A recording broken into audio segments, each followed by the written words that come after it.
नमस्कार बच्चों, स्वागत है आपका इस वीडियो में जिसमें हम लहासा की और पाठ पठन की बात करेंगे। तो शुरू करते हैं बच्चों। ये जो पाठ है राहुल सांकृत्यायन जी द्वारा रचित है। ठीक, तो इस पाठ में जो है मुख्यतः तिब्बत यात्रा जो उनका है, प्रथम तिब्बत यात्रा, उससे लिया गया है। तो उन्होंने 1929-30 में नेपाल के रास्ते ये यात्रा की थी। उस समय भारतीयों को तिब्बत यात्रा की अनुमति ना होने के कारण लेखक जी ने यह यात्रा भिक मंगे के छद्म वेश में की थी, मतलब बहरूपिया बनकर। इस पाठ में उन्होंने लहासा की ओर जाने वाले दुर्गम रास्ते का रोचक वर्णन किया। इससे तिब्बती समाज के बारे में काफ़ी जानकारियाँ मिलती हैं। ठीक है बच्चों। तो लेखक जी ने अपनी तिब्बत की यात्रा नेपाल तिब्बत के मार्ग से की थी। ठीक है, क्योंकि तब फरी कालिम्पोंग का रास्ता नहीं खुला था। ठीक है, कोई रास्ता होगा, मतलब भूगोलिक जानकारी से काफ़ी जुड़ा पाठ है ये। इस रास्ते से हिंदुस्तानी वस्तुएं भी तिब्बत जाती थी। यह व्यापारिक तथा सैनिक रास्ता था। इस पर जगह जगह फौजी चौकियां और किले बने हैं जिनमें चीनी सेना रहती थी। कुछ किलों में किसानों ने अपना डेरा जमा लिया था। लेखक ऐसे ही एक परित्यक्त किले के पास चाय पाने के लिए रुके थे। तो तिब्बत में यात्रियों के लिए कुछ अच्छी बातें हैं, जो कुछ तकलीफ़ें भी थी। यहाँ जात पात, छुआछूत, पर्दा प्रथा जैसी कुप्रथाएं नहीं थी या नहीं हैं। लोग अपने घरों को खुला रखते हैं। यहाँ की बहुएं या उनकी सासें मतलब सास यात्रियों को या अपरिचितों को भी चाय बना कर दे देती हैं, जैसे मतलब भारतीय समाज में पहले नहीं था। तो बच्चों, अपरिचितों को वो चाय बना कर दे देती थी। यदि यात्रियों को कुछ संदेह हो तो वे अपनी चाय खुद भी बना सकते हैं।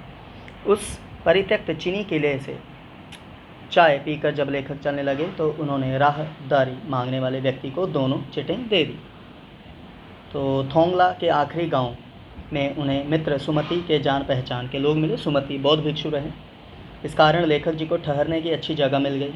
5 साल बाद लेखक जी जब भद्र यात्री के वेश में घोड़े पर सवार होकर आए थे तब उन्हें जगह नहीं मिली और उन्हें एक निर्धन झोंपड़े में रात बितानी पड़ी, क्योंकि पहले वो भिखमंगे के वेश में थे और सुमति जी की जान पहचान के कारण उन्हें जगह मिली थी।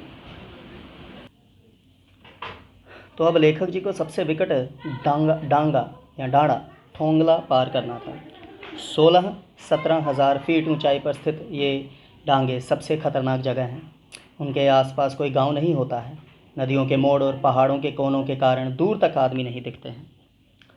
तो यहाँ किसी की हत्या हो जाए तो पुलिस या खुफिया विभाग कोई चिंता नहीं करते। वहाँ कोई हत्या का गवाह भी तो नहीं मिलता। यह डाकुओं के लिए अत्यंत सुरक्षित जगह है। डाकू आदमी को पहले मारते हैं, फिर लूट के लिए माल खोजते हैं। हथियार का कानून ना होने के कारण लोग हथियार लेकर घूमते हैं। मतलब कोई नियम नहीं था ना कि कौन हथियार रख सकता है, कौन नहीं रख सकता। तो डाकू यदि जान से ना मारे तो उन्हें अपनी ही जान का खतरा रहता है। लेखक और उनके साथी भिखमंगों के भेष में थे। जान का खतरा होते ही वे भीख मांगने लगते थे, क्योंकि ताकि उन्हें पता लगे कुछ है नहीं इनके पास। मारते तभी थे ना डाकू अगर कुछ हुआ। पहाड़ पर सामान के साथ चलना कठिन था, इसलिए लेखक जी ने 2 घोड़े कर लिए और चलते गए। दोपहर तक वे डांडे पर पहुंच गए या डांडे पर पहुंचे, जो 17-18 हज़ार फीट ऊंचा था। यहाँ का वातावरण मनोरम था, बढ़िया था। दोनों ओर पहाड़ थे। इनमें कुछ पर बर्फ़ थी तथा कुछ पर बर्फ़ ना थी, मतलब हरियाली, और मतलब ना बर्फ़ थी ना हरियाली। सबसे ऊंचे स्थान पर देवस्थान था, जिसे कपड़े तथा झंडियों से सजाया गया था। देवस्थान अर्थात ईश्वर का। ठीक है बच्चों, लेखक जी को अब उतराई की ओर उतरना था। उनके साथ उनके 1-2 साथी और चल रहे थे, पर वे सब बिछुड़ गए क्योंकि लेखक जी का घोड़ा धीरे चलने लगा था। तो बच्चों लेखक जी बिछुड़ गए थे, तो क्योंकि घोड़ा धीरे चल रहा था तो उन सब से बहुत पीछे रह गए। इसी बीच वह रास्ता भटक कर कहीं और चले गए, फिर वापस रास्ते पर लौट कर आए। वह 4 बजे के करीब लंकोर पहुँचे, जहाँ उनके जो जानकार सुमति थे वो प्रतीक्षा करते मिले। वो काफ़ी गुस्से में भी थे, पर सारी बात जानकर उनका क्रोध शांत हो गया। लंकोर में वह अच्छी जगह रुके। यहाँ उन्हें खाने को सत्तू, चाय तथा रात में गर्मा-गर्म थुक्पा मिला। वहाँ का भोजन था। लेखक जी और उनके साथी जब तिंगरी के विशाल मैदान में थे तो इसके चारों ओर पहाड़ थे, जिससे यह मैदान टापू जैसा दिख रहा था। इसी मैदान में टिंगरी समाधि गिरी है। यहाँ भी सुमति जी के यजमान थे। यजमान मतलब जो उनके ध्यान रखने वाले थे। वे यजमानों के यहाँ जाना चाहते थे। बोध गया से लाए गंडे मतलब वो एक कपड़ा जिसको गांठ मारकर मंत्र मारकर वो देते थे। गंडे खत्म होने पर किसी भी लाल कपड़े का गंडा बनाकर बांटना शुरू कर देते थे। लेखक जी ने उन्हें ऐसा करने से रोका क्योंकि काफ़ी समय लगता था इसमें। लेखक जी को भरिया अर्थात भारवाहक ना मिलने के कारण सामान लेकर स्वयं चलना पड़ रहा था। तिब्बत की कड़ी धूप में 2 बजे सूरज की ओर मुंह करके चलने से गर्मी लग रही थी।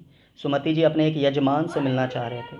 तो बच्चों, यजमान आपको स्पष्ट हो जाना चाहिए, ठीक है। मतलब जो लोग ब्राह्मणों से सारे क्रियाकलाप कराते हैं, जो धार्मिक, ठीक है। तो शिष्य मत समझिएगा, ठीक है। शिष्य वो मानते हैं, वो अलग बात है, बट जो भिक्षुक होते हैं या जो होते हैं ब्राह्मण वगैरह, वो उन्हें यजमान कहते हैं, ठीक है। ठीक है बच्चों। तो बच्चों, सुमति जी अपने एक यजमान से मिलना चाह रहे थे, इसलिए उन्होंने शेखर विहार की ओर चलने के लिए कहा। तिब्बत की ज़मीन जागीरदारों में बटी है, जिनका ज़्यादा हिस्सा मठों के पास है। जागीरदार मजदूरों से बेगार में खेती कराते हैं। बेगार मतलब बिना पैसे दिए। तो खेती की देख रेख के लिए भिक्षु भेजे जाते हैं, जो राजा जी से कम नहीं होते हैं। तो शेखर की खेती के मुखिया लेखक से मिले। वहाँ एक सुंदर मंदिर था, उसमें कुंजूर की हस्तलिखित 103 पोथियाँ रखी थी। एक एक पोथी का वजन 15-15 सेर था। सेर मतलब आधा 1 किलो का आधे से थोड़ा कम होता है। सुमति जी अनुमति लेकर अपने यजमानों के पास चले गए। टिंगरी गांव वहाँ से दूर नहीं था। लेखक जी ने सामान उठाया और भिक्षु नम से जिसे विदा लेकर चल पड़े।